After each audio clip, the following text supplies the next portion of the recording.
Namaste. Today we'll discuss about India's comprehensively introduced the goods and service tax. Friends, we are aware that this GST was introduced in the year 2017, and when it was introduced, there was a lot of hue and cry all over India that this particular taxation system is going to complicate the whole process. Lot of paperwork, multiple returns is required to be filed, etc. But today, after nearly 8 years of introduction, this coming July 2025, we will see the complete 8 years of introduction. There have been a lot of significant benefits this particular GST law has provided. Before we see the detailed analysis with all facts and figures, let us also see the background behind this introduction of this comprehensive goods and service tax. Why GST? Prior to the introduction of GST, there has been multiple taxes which has been prevailing in country. When the goods are produced, there has been something called as excise duty which is levied on the same. When the goods are sold on the event sales, there is a sales tax. And when the services has been rendered, there has been a service tax. Not only that, when the goods enter from one union territory to another state, there has been something called as entry tax. When I vividly remember during the MGR time in Tamil Nadu, when people go and buy cars from the nearby state Pondicherry, because of the fact that the taxes are very, very low.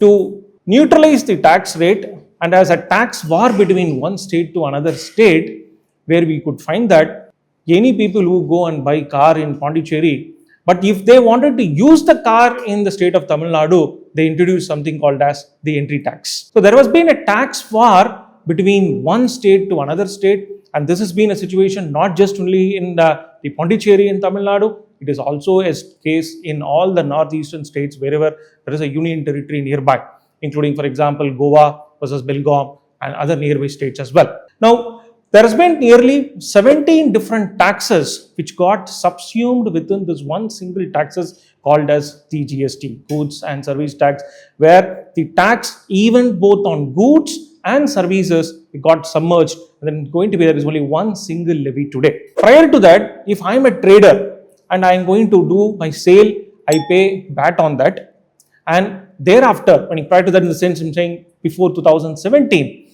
but when I, for the purpose of my business, I avail certain services when which I would have paid the service taxes. There has always been what is called the service tax which goes to the center, and there is a VAT which goes to the state government, Ladu. The tax credit, the concept of tax credit, what is called the ITC, the input tax credit, was not allowed for the dealer. So this has increased the cost of rendering or cost of servicing the goods, and this cascading taxes, excise duty which I pay on the sales tax which I pay, because it goes to the different state, there is a complete shift in the basis of the taxation was required. And that's the reason that after a deep research and also adopting the best practices from the multiple countries, India has all set for what is called the consumption based tax. So prior to the GST 2017, all the sales tax goes to the state which actually manufactured the goods. For example, Tamil Nadu, which is well known for a lot of automobile companies in Tamil Nadu, like Hyundai, and where the manufacturing takes place, that particular state earns the revenue. And there has been a complete shift after the introduction of the GST, where the manufacturing based tax was shifted to a consumption based tax. So under the GST, when you sell a goods from Tamil Nadu to, for example, Karnataka, Chennai to Bangalore, the revenue goes to the place where the goods gets consumed. For example, a consumer is in Bangalore, the Karnataka government actually earns the taxes. So therefore, the GST as India has adopted for a consumption-based, destination-based tax with a dual taxation concept, where at the time of the GST recognition at the transaction level itself, where there is a separate segregation being made on what is the taxes which goes to the state and what is the taxes which goes to the center. There's been so much of transparency in the whole process. So when a consumer simple goes to the shop, he buys a good, he gets a tax invoice. He can very clearly see an 100 rupees goods, for example, 5 rupees taxes he pays. This 5 rupees would have been shown with a neat split up 2.5 percentage goes to the state and 2.5 percentage goes to the center. So there has been a lot of one cry here that the whole taxes have been collected by the center and there has been no proper devolution to the particular the state government. But what is the state? The 50 percentage of the taxes which goes to the state is recognized at the origin itself. So many people in Tamil Nadu here say that out of every 1 rupee, only 29 paisa they get. Actually, it is not like that. Out of every taxes, 50% at first place the state gets. That has been clearly shown in the invoice itself. Out of the further 50% which is collected by the center, there has been a devolution which Tamil Nadu also gets as on the formula of the 15th Finance Commission in place now, the recommendation of the Finance Commission, which is based on multiple theories, including the population, what is the GDP of the particular state, various other aspects. So GST has introduced two types of the supplies. What is the event which is getting taxed in the goods and service tax is the event called as supply. Prior to the sales tax, what has been taxed is the event called sales. In GST, the core concept is supply. Whenever any person does supply, he can do a supply of goods or he can do a supply of services, that event is what is getting taxed. That event is categorized into two. One is what you call the interstate supply, another is called as the intrastate supply. Now, what do you mean by intrastate supply? Both the seller and buyer are within the same state. So, I am, for example, a consumer, I go to a shop here, I buy the goods by paying a tax and get an invoice. There is a supply is made within the particular state itself. This is called as intrastate supply. In case it is an intrastate supply, the taxes into the GST are recognized into two components. One is called as the CGST, the Central Goods and Service Tax, and another is the SGST, which is the State GST. In Tamil Nadu, it is called the Tamil Nadu Goods and the Service Tax. So, whatever the rate of a particular goods is categorized into two. The 50% goes to, for example, it is a 5% rate, 50%, 2.5 goes to the center and 2.5% goes to the state. On contrary, when the supply is an interstate supply, where the person in Tamil Nadu sells the goods to, let's say, Kerala, it's called interstate supply. There is a taxes in GST called as the IGST, Interstate Goods and Service Tax. So this IGST is levied in one single portion. As I said, you can remember GST is a consumption based tax. The revenue from the supply of goods goes to the state where the goods are actually consumed. So therefore, when a dealer in Tamil Nadu sells the goods to Kerala, let's say for 100 rupees, let's say 18 rupees is the tax rate, he charges 18 rupees as IGST, that 118 rupees is being paid. That 18 rupees should actually go to the center and the Kerala state government. So therefore, what is the mechanism which is adopted here is that 18 rupees is collected by the center in full, and thereafter that relevant share of the Kerala state, which is 9%, is passed on to the Kerala state government by way of the share in the IGST. So there are two supplies, interstate supply and the intrastate supply, on the basis of which the taxes are levied. So broadly, there are three categories of taxes: the CGST and SGST in case of intrastate supplies, and IGST in case of the interstate supply, that is from supply of goods from one state to another state. Now coming to the mechanism of the administrations, the GST has simplified, I would say, a lot of the procedural compliances. Earlier, the business dealer who is doing services, who is doing supply of services, etc., is required to file multiple returns. For VAT law, there is a return. For excise law, there is a return. For service tax, there is a return. And there has been comprehensively multiple filing. But after the introduction of GST, there is only one single filing, which is a goods and service tax. But though there is one single filing, in order to track and ensure that there is a proper tax credit system, that is, whatever the taxes that you paid on all your raw materials, that should be allowed as a credit, what you call the ITC, on all your supply of the finished goods. In order to ensure that this proper mechanism of the tax credit system is administered, the concept of the GST filing is introduced in 3 stages for every month. One, at the time of the purchases. So whenever the entity makes the sales, so the first step is the sales, where by 10th of the subsequent month, I have to report all my supplies, which is nothing but the sales, in a return called GSTR1. And thereafter, the returns with respect to the purchases by 15th of every month. And because of the concept that one man's sales is another man's purchases, when the other dealer introduces or files his returns, automatically his sales becomes my purchases, and then in my dashboard it automatically comes and then sets in, that is what he called as GSTR2A, which is the auto-populated information. I just got to validate that and submit the information. There have been some difficulties in taking the tax credits in case the person from whom you have purchased the goods, they have not filed their tax returns. So I know my liability by way of filing my returns, sales returns on 10th. I know what is the tax credits which are available by 15th, and netting of these two, I determine my final liability for the purpose of payment, which I have to file another return by 20th of every month by determining what is the liability and discharging the same, and file my final return for the month called GSTR 3B. And apart from all these 12 months, this is a regular practice. In the last the month after the closure of the financial year, business dealers, they have to file their annual returns of the GST in the form of GSTR the 9 as well.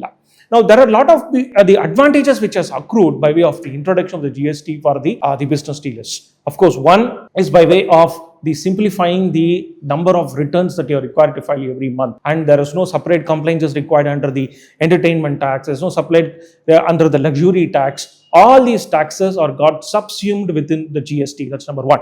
And number two, there has been a huge reduction in the cascading of taxes. For example, if I'm a bank earlier, I do services, I am liable for service tax prior to 2017. But what is a core cost used by the banks? The computers. When they buy computers, they pay VAT on that. So the VAT credits which are available cannot be set off against the service tax. But now today it's not like that. Everything is GST. So when I render service to my bank customers, on processing charge, for example, there is a GST. On the computers, there is what you call the available is the GST. So both can be set off. So the GST has benefited by way of reduction in cost across all the supply chains, which is the greatest advantage, what we call the reduction in the cascading effects of the tax, and allowing the same by way of the proper input tax credits. And more importantly, many companies which are into the e-commerce operations like the Amazon and Flipkart, they used to store warehouses because there has been a VAT prevailing in each and every state,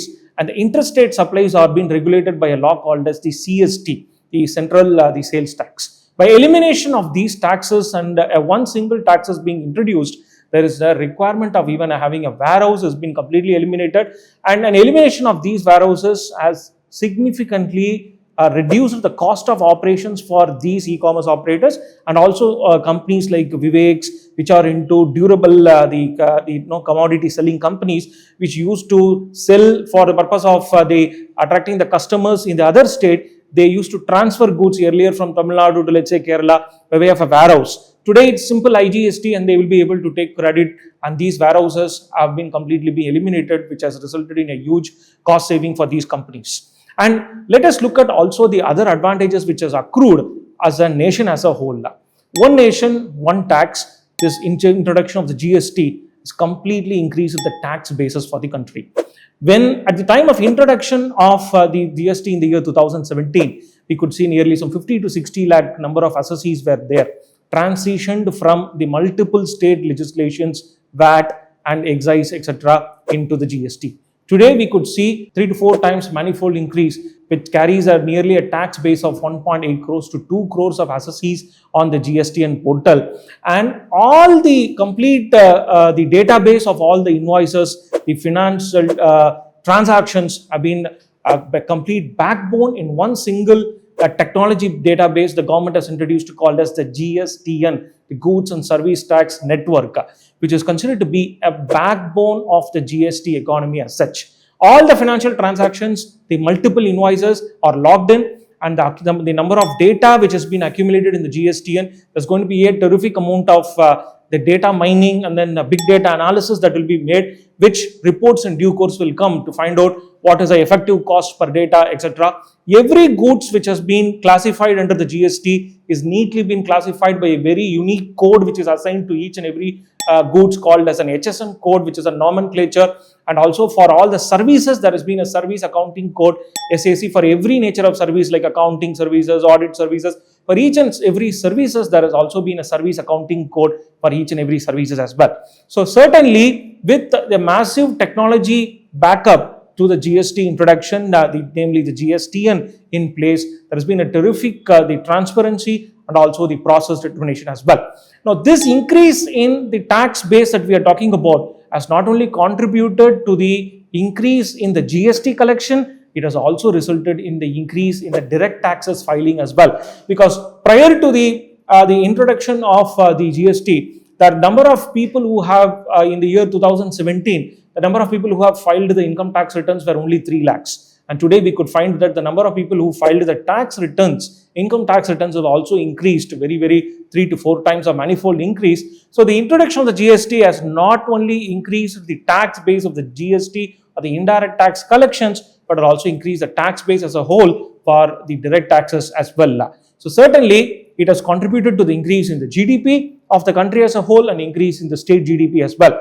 Many states, like including the states like Maharashtra and Tamil Nadu, which has initially backstepped by way of not consenting to the introduction of the GST because there is a loss for the relevant state by introduction of the GST, because GST being a consumption-based tax. So moving from a manufacturing-based tax to a consumption-based tax, Tamil Nadu government was not favorable, but that was overcome by way of a concept of called as the introduction of the compensation cess. The government has agreed to compensate for a period of nearly 5 years on what is a loss that would suffer to the government by way of introduction of the GST. They've agreed to compensate by way of levying a compensation cess.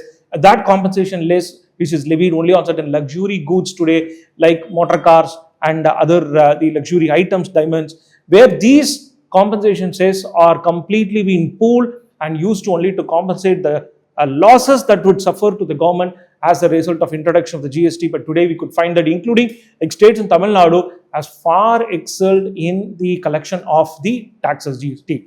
And there has been a record breaking the collection of taxes and more than 2 lakh crores has been achieved by way of the GST collections, and significantly the same has been contributing to achieve the national economic growth of 6 to 7%. So in today's the session, we could see a lot of critical the examples and including the challenges and what are all the ways in which this goods and service tax has introduced by the government has benefited the people. In forthcoming series, we will also see what are all the other nuances in the GST law and also the other such law, including the corporate law and the digital economy. And keep subscribing to the channel. Thank you so much.